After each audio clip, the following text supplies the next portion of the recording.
قرآن و حدیث کی روشنی میں ہمارا عقیدہ ہے کہ سرور کائنات، فخر موجودات، رحمت عالم، نور مجسم، جامع کمالات، اللہ رب العزت نے اس مخلوق میں سب سے زیادہ محاسن اور کمالات حضور علیہ الصلوۃ والسلام کو عطا فرمائے۔ یہ بات ممکن نہیں ہے کہ کسی چیز کا نام کمال ہو اور وہ ذات مصطفیٰ میں نہ ہو، بلکہ کمال صرف ہے ہی وہ جو ذات مصطفیٰ میں ہے۔ امام بوصیری رحمۃ اللہ علیہ قصیدہ بردہ شریف میں فرماتے ہیں کہ نبی رحمت صلی اللہ علیہ وسلم کے متعلق یہ عقیدہ نہ رکھو جو نصارہ نے اپنے نبی کے متعلق رکھا کہ اپنے نبی کو خدا کا بیٹا بنا دیا۔ اب مصطفیٰ کریم کو نہ خدا کہو نہ خدا کا بیٹا کہو، اس کے علاوہ جو جی میں آئے کہتے رہو وہ سب شان مصطفیٰ میں موجود ہے۔ میرے دوستوں اور بزرگوں، بحمدہ تعالی اہل سنت کا ذات رسالت مآب صلی اللہ علیہ وسلم کے متعلق واضح عقیدہ ہے کہ آپ نہ خدا ہیں، نہ خدا کے شریک ہیں، نہ خدا کے بیٹے ہیں، نہ خدا کا ٹکڑا ہیں، نہ خدا کا جزو ہیں، اور نہ ہی خدا کا حصہ ہیں، نہ ہی خدا کے مد مقابل ہیں۔ آپ خدا نہیں ہیں، باقی سب کچھ ہیں۔ تبھی تو کسی بزرگ نے کہا ہے کہ بعد از خدا بزرگ توئی قصہ مختصر، کہ خدا کے بعد جو بزرگی، جو عظمت، جو شان، جو رفعت، جو مقام، جو مرتبہ اللہ نے حضور کو عطا فرمایا وہ اور کسی کو عطا نہیں فرمایا۔ اور اگر کوئی کہے کہ میں نبی کریم علیہ الصلوۃ والسلام کی مکمل تعریف کر سکتا ہوں تو یہ محض تعلی ہے، یہ دیوانے کی بڑک ہی کہا جا سکتا ہے، کیونکہ حضور علیہ الصلوۃ والسلام کی تعریف کما حق ہو صرف خدا ہی کر سکتا ہے، کیونکہ جس کی تعریف کی جائے ضروری ہے کہ بندہ اول تا آخر اس کو جانتا ہو، لیکن حضور کی عظمتیں اور شانیں وہ ہیں کہ جن کا ادراک انسانوں میں سے کسی کو بھی نہیں ہے۔ جب حضور علیہ الصلوۃ والسلام نے صیام وصال رکھنا شروع کیے تو چند صحابہ نے بھی رکھنے شروع کیے، تو وہ صحابہ بھوک اور پیاس کی وجہ سے گرنے لگ گئے۔ ایام وصال یہ تھے کہ حضور دن کو بھی روزہ، رات کو بھی روزہ، دن کو بھی روزہ، رات کو بھی روزہ، نہ کچھ کھاتے نہ پیتے۔ جب صحابہ نے رکھنے شروع کیے بتقاضۂ بشریت تو ان کے لیے اٹھنا اور چلنا مشکل ہو گیا، معاملات کو پورا کرنا مشکل ہو گیا، تو آقا علیہ السلام نے ارشاد فرمایا ایکم مثلی، بھی تم میں سے کون ہے میری مثل؟ میرا رب تو رات کو مجھے کھلا بھی دیتا ہے، پلا بھی دیتا ہے۔ تو وہ صحابہ جن کے تذکرے قرآن میں آئے، جن کی عظمت اللہ قرآن میں بیان کرے، اگر وہ جنگ کی طرف چلے اور ان کے گھوڑوں کے سم پہاڑوں کے ساتھ ٹکرائیں اور ان میں سے چنگاریاں نکلے تو اللہ فرمائے والعادیات دبحن فالموریات قدحن فالمغیرات صبحا، اللہ ان گھوڑوں کے ٹاپوں کی قسمیں اٹھائے، ان سے نکلنے والی چنگاریوں کی قسمیں اٹھائے۔ تو وہ صحابہ اگر میرے مصطفیٰ جیسے نہیں ہو سکتے اور میرے مصطفیٰ کی حقیقت کو کما حق کو نہ جان سکے تو پھر آج کا ملا اور مولوی کیا ہے جو عظمت مصطفیٰ کا کامل ادراک کرے؟ یہ تو خدا ہی جانے یا خدا کا پیارا مصطفیٰ جانے۔ تو کسی شاعر نے کیا خوب کہا ہے، تم نہ خدا ہو نہ خدا سے جدا ہو، تم نہ خدا ہو نہ خدا سے جدا ہو، اللہ ہی کو معلوم کہ تم کیا ہو۔ تو یہ خدا جانے اور خدا کا پیارا محبوب جانے۔ بڑے بڑے شاعر ہوئے، وہ کلام اپنے لکھتے رہے، پڑھتے رہے، اور ایک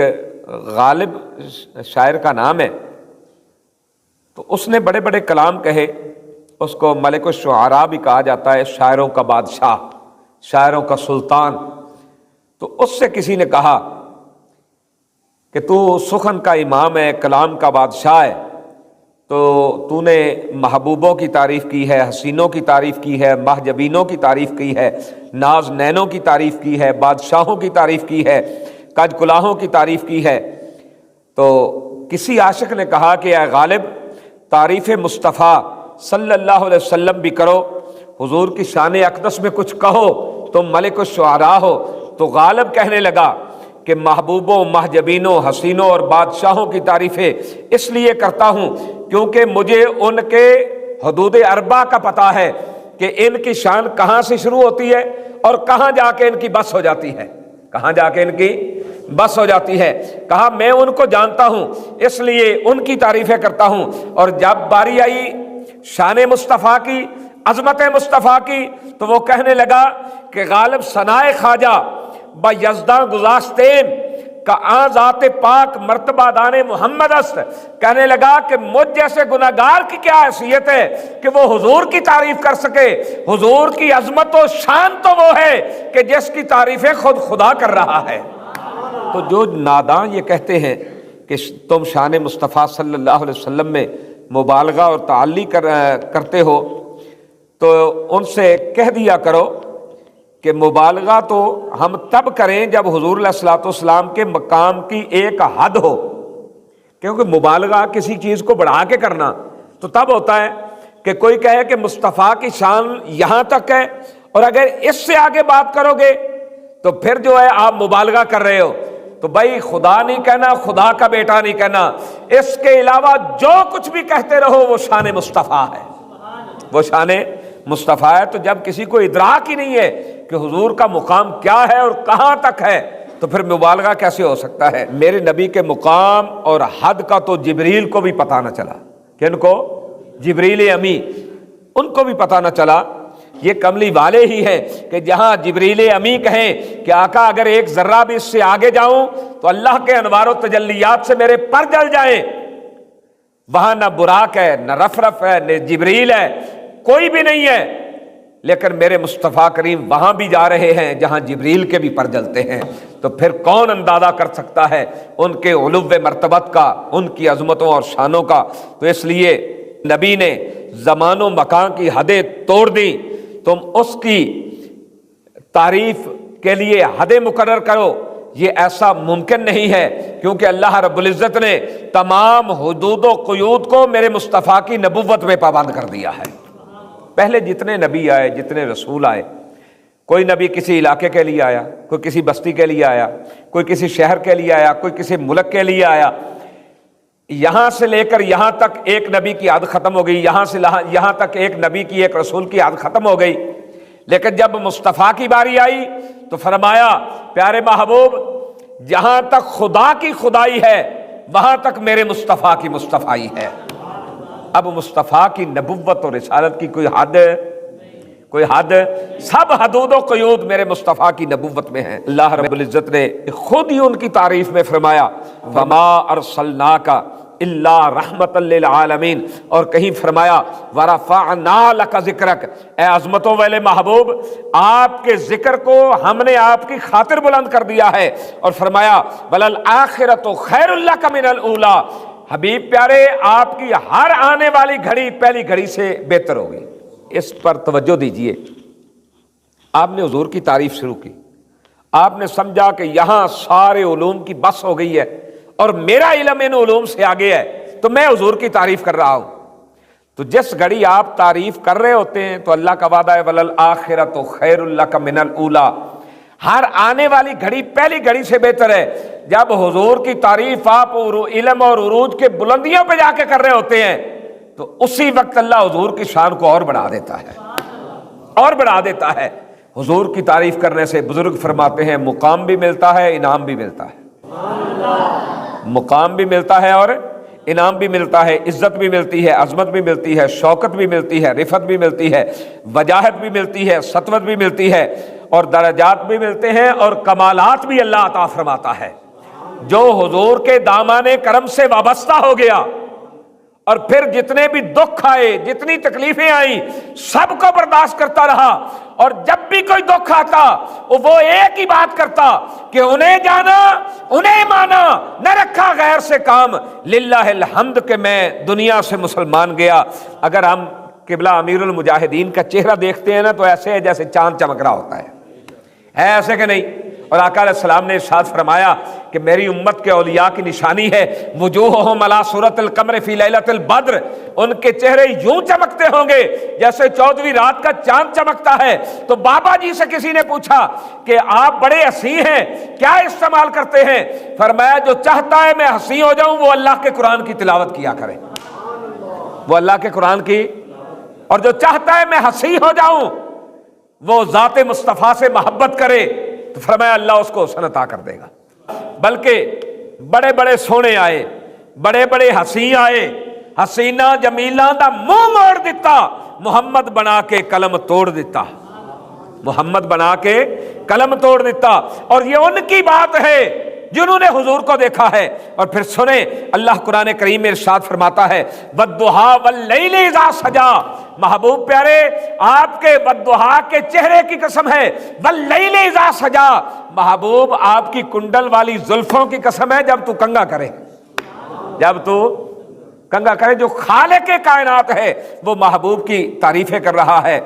اور کسی شاعر نے کیا خوب کہا ہے، اے کہ شرح والضحیٰ آمد جمالے روئے تو، نکتہ واللیل وصف زلف عنبر بوئے تو۔ اور پھر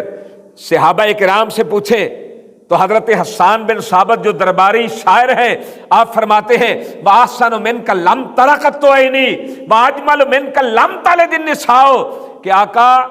آپ جیسا حسین تو میری آنکھ نے دیکھا ہی نہیں، اور آنکھ دیکھتی بھی کیسے، آپ جیسا حسین تو کسی ماں نے جنا ہی نہیں ہے، آپ جیسا حسین تو کسی ماں نے۔ خلقت مبرم من کل عیب، اللہ نے آپ کو ہر عیب سے پاک پیدا فرمایا ہے، کانک قد خلقت کما تشاء، اور مجھے تو یوں لگتا ہے کہ جیسے اللہ نے آپ کو ایسے پیدا کیا ہے جیسے آپ نے چاہا، جیسے آپ کی مرضی تھی۔ بلکہ حضرت ربی بنت معوذ یہ ایک صحابیہ ہیں، آپ سے کسی نے پوچھا تم نے حضور کو دیکھا تو کیسا پایا؟ تو آپ فرماتی ہیں لو رأیتہ رأیت الشمس طالعۃ، فرماتی ہیں کہ اگر تو حضور کو دیکھتا تو یوں تجھے محسوس ہوتا جیسے ابھی ابھی سورج طلوع ہوا ہے۔ سورج کیا مطلب کہ جب تک سورج طلوع نہیں ہوتا اندھیرا ہوتا ہے، کیا ہوتا ہے؟ اونچی بولیے، اندھیرا ہوتا ہے، اور جب سورج طلوع ہو جائے تو اندھیرا چھٹ جاتا ہے، ہر طرف غاروں تک میں روشنی پہنچ جاتی ہے۔ فرمایا میرے محبوب کا چہرہ اقدس یوں تھا کہ جیسے سورج طلوع ہوا ہو، تو جب حضور آئے تو ظلم کے اندھیرے چھٹ گئے، کفر کے اندھیرے چھٹ گئے، جبر کے اندھیرے چھٹ گئے، اور پھر شرک کے اندھیرے غائب ہو گئے۔ اور تبھی تو بریلی کے تاجدار بھی کہتے ہیں کہ تیری نسل پاک میں ہے بچہ بچہ نور کا، تو ہے نے نور تیرا سب گھرانہ نور کا، تو ہے نے نور تیرا سب گھرانہ نور کا۔ اور جب حضور آئے تو نور ہی نور پھیل گیا۔ اور پھر حضرت جابر بن سمرہ رضی اللہ تعالیٰ عنہ جو حسن و جمال کو دیکھ کر پیار کرتے ہیں، میں ان کے لیے بات کر رہا ہوں۔ حضرت جابر بن سمرہ فرماتے ہیں کہ ایک رات 14ویں رات کا چاند چمک رہا تھا، میں اپنے گھر سے نکلا جا رہا تھا، جب گلی میں پہنچا تو سامنے آمنہ کے چاند خراما خراما چلتے ہوئے آ رہے تھے۔ میں کہا صحابہ تہاڈی قسمت دے قربان جائیے، ادھروں آئے تو نگاہ چہرہ مصطفیٰ تے، ادھروں آئے تو نگاہ چہرہ مصطفیٰ تے۔ فرماتے ہیں کہ سامنے آمنہ کے لال جلوہ گر ہوئے، اور جو ہی میں نے حضور علیہ الصلوۃ والسلام کو دیکھا میری نگاہ حضور کے چہرہ اقدس پر پڑی، تو فرماتے ہیں کہ میں کبھی حضور کے چہرہ اقدس کو دیکھتا، کبھی آسمان کے چاند کو دیکھتا۔ تیری سبحان اللہ، تیری سبحان اللہ، کیا سبحان اللہ یار تھوڑی بلند آواز نہ رکھو، جتھے تک تھوڑی آواز جائے انہاں لوگاں نو پتہ چلے کہ یار ستیاں کول تعریف مصطفیٰ نہیں ہو رہی، یہ انہاں کول تعریف ہو رہی ہے جنہاں دا جسم ایتھے ہے تے روح مدینہ طیبہ دیاں گلیاں چ ہے۔ پتہ تو لگیا نا عاشقان رسول بیٹھے نے۔ آپ فرماندے نے کدے میں آمنہ دے چن نو ویکھدا، کدے میں آسمان دی چن نو دیکھدا، تو فرماندے نے پھر میرے دل نے فیصلہ کیتا کہ فَإِذَنْ هُوَ أَحْسَنُ عِنْدِي مِنَ الْقَمَرِ، فرمایا قسم ہے رب ذوالجلال کی، چہرہ مصطفیٰ چاند سے بھی زیادہ خوبصورت ہے۔ اور مجھے یوں لگا کہ چاند جو ہے میرے مصطفیٰ کے حسن کی زکوٰۃ سے چمک رہا ہے، جو حسن مصطفیٰ کی اللہ نے زکوٰۃ نکالی ہے اس سے چاند بنایا ہے۔ تو جب زکوٰۃ کا حسن یہ ہے تو حسن مصطفیٰ کا عالم کیا ہوگا۔ اور اس کا حسین نمونہ صحابہ نے پیش کیا، جب بھی بات کرتے تو یہی عرض کرتے فدا کا ابی و امی یا رسول اللہ، آقا ہمارے ماں باپ آپ کے قدموں کی دھول پر قربان ہوں، اور کہتے ہی نہ تھے قربان کر کے دکھا دیا۔ تو اللہ رب العزت نے ارشاد فرمایا میرا محبوب وہ ہے بالمؤمنین رؤوف الرحیم، وہ مومنوں کے ساتھ رؤوف بھی ہے رحیم بھی ہے، جہاں سب کی محبتیں ختم ہو جائیں، ماں باپ بہن بھائی عزیز و اقارب رشتہ دار بچے سب کی محبتیں جہاں ختم ہو جائیں، اس سے آگے پھر محبت مصطفیٰ شروع ہوتی ہے، محبت مصطفیٰ شروع ہوتی ہے۔ تو حضور علیہ الصلوۃ والسلام کو اپنی امت سے اتنا پیار ہے کہ اتنا پیار ماں کو بیٹے سے نہیں ہے، اتنا پیار باپ کو اپنی اولاد سے نہیں ہے، اتنا پیار اولاد کو اپنے ماں باپ سے نہیں ہے، جتنا پیار حضور کو اپنی اس گناہ گار امت سے ہے، جتنا حضور کو اپنی گناہ گار امت سے ہے۔ تبھی تو اللہ رب العزت نے ارشاد فرمایا عزیز علیہ ما عنتم، تمہاری تکلیف ان پر شاق گزرتی ہے۔ آقا کریم کی پھوپھی حضرت صفیہ فرماتی ہیں کہ حضور پیدا ہوئے تو میں نے غور سے دیکھا نا تو آقا کریم کے لب مبارک ہل رہے تھے، تو فرماتی ہیں میں نے کان قریب کیے کہ لب ویسے ہی ہل رہے ہیں یا اس میں کوئی حکمت ہے؟ فرماتی ہیں جب میں نے سنا تو آواز آ رہی تھی رب حبلی امتی امتی امتی، یا اللہ میری امت گناہ گار ہے اس کو بخش دے، یا اللہ امت گناہ گار ہے اس کو بخش دے، یا اللہ امت گناہ گار ہے اس کو بخش دے۔ اور جب آقا علیہ السلام نے ظاہری طور پر پردہ فرمایا، اب دیکھیے جب مشکل وقت ہوتا ہے نا تو بغیر سوچے سمجھے بندے دی زبان چ نکل جاتا ہائے امی، ہوندا ہے کہ نہیں؟ پاویں داڑھی چٹی ہو جائے نا تو ماں پھر بھی یاد آندی ہے، اوکھا وقت ہوئے، لیکن سب سے مشکل وقت جو ہے وہ قبر کا مقام ہے۔ حضرت عثمان غنی جب قبرستان جاتے تو اتنا روتے کہ داڑھی مبارک تر ہو جاتی۔ آپ سے کسی نے پوچھا کہ حضرت آپ قبرستان آ کے اتنا کیوں روتے ہیں؟ تو آپ فرمانے لگے کہ آخرت کی منزلوں میں سب سے پہلی منزل قبر ہے، جو یہاں سے پاس ہو گیا وہ بھی حشر میں بھی پاس ہو جائے گا، وہ حشر میں بھی پاس ہو جائے گا۔ لیکن جب تاجدار کائنات روضہ اقدس میں جلوہ گر ہوئے تو نبی پاک کے چچا زاد بھائی حضرت قسم بن عباس آپ فرماتے ہیں میں آخری آدمی تھا جو حضور کی قبر انور سے باہر آنے لگا، چہرہ اقدس پر کپڑا تھا۔ فرماتے ہیں میں نے سوچا کہ قسم یار اس طرح زیارت کا موقع اب قیامت تک نصیب نہیں ہوگا، ایک بار پھر حضور کا دیدار کر لے۔ فرماتے ہیں جو ہی میں نے کپڑا ہٹایا تو حضور کے مبارک لب ہل رہے تھے، میں نے کان قریب کیے تو آواز آ رہی تھی رب حبلی امتی امتی امتی۔ حضور کائنات میں جلوہ گر ہوئے تو تب بھی گناہ گار امت کو یاد کر رہے ہیں، حضور روضہ اقدس میں جلوہ گر ہوئے تب بھی امت کو یاد کر رہے ہیں۔ یار آقا علیہ الصلوۃ والسلام تو ہر وقت اپنی امت کو یاد رکھیں۔ اب امت کی بھی کوئی ذمہ داری ہے کہ نہیں؟ ہاں جی، کیا ذمہ داری ہے؟ نون لیگ دے نعرے لاوے، پی پی دے نعرے لاوے، پی ٹی آئی دے نعرے لاوے، انہاں لبرل خنزیراں نال کھڑے ہوئے، نہیں نہیں نہیں نہیں نہیں، بس ایک ہی بات ہے، ایک طرف نون لیگ کا در ہے، ایک طرف پی پی کا در ہے، ایک طرف پی ٹی آئی کا در ہے، اور ایک طرف در مصطفیٰ ہے۔ ایک طرف کیا ہے؟ در مصطفیٰ۔ پھر امت کا بھی حق بنتا ہے وہ مدینہ کی طرف منہ کرے اور کہے مر ہی جاؤں گر اس در سے جاؤں 2 قدم، کیا بچے بیمار غم قرب مسیحا چھوڑ کر۔ امت کا بھی فرض بنتا ہے اس مشکل گھڑی میں رسول اللہ کے دین کے ساتھ کھڑے ہو جائیں اور آقا کے دین کو تخت پر لے کر آئیں۔ جب حضور کا دین تخت پر آئے گا تو پھر نہ کوئی ختم نبوت پہ ڈاکہ ڈال سکے گا، نہ کوئی ناموس رسالت کے خلاف قدم اٹھا سکے گا، پھر کشمیر کی بچیاں روئیں گی نہیں، پھر برما کی بچیاں چیخیں گی نہیں، پھر غزہ پر یوں ظلم کے پہاڑ نہیں توڑے جائیں گے، جبر و استبداد کی آندیاں نہیں چلائی جائیں گی۔ رب کعبہ کی قسم ہے یہی اگر دین مصطفیٰ تخت پہ ہوتا تو پھر یوں نہیں ہے کہ اسرائیل جناب بمباری بھی کرے اور اپنی بدماشی اور غنڈہ گردی بھی دکھاتا رہے، پھر تو ایک ہی کام ہونا تھا، جیسے کیسر و کسرا جیسے بدماشوں کو ان صحابہ نے جن کے کپڑے پھٹے پرانے، تلواروں میں دندانے پڑے ہوئے، اور جا کے پاؤں کی ٹھوکر سے کیسر و کسرا کے دروازوں کو توڑ کے رکھ دیا اور ان کو بتایا کہ سیدھے آ جاؤ، حضور آ گئے ہیں، حضور آ گئے ہیں۔ تو جب حضور کے غلام ہوں گے تو پھر معاملہ اس طرح ہوگا۔ تو اس لیے جو اتصال کی وجہ سے پیار کرتا ہے تو جتنا امت کا غم اور جتنا امت کا پیار میرے مصطفیٰ کے قلب اطہر میں ہے اتنا کسی میں نہیں ہے، اتنا اونچی بولیے، اتنا کسی میں نہیں ہے۔ تو اسی موضوع پر انشاءاللہ العزیز آئندہ جمعۃ المبارک کو اس سے آگے گفتگو ہوگی۔ اللہ جل مجدہ الکریم میری اور آپ کی حاضری کو قبول فرمائے۔ وآخر دعوانا الحمدللہ رب العالمین۔ سنتیں ادا کر لیجئے۔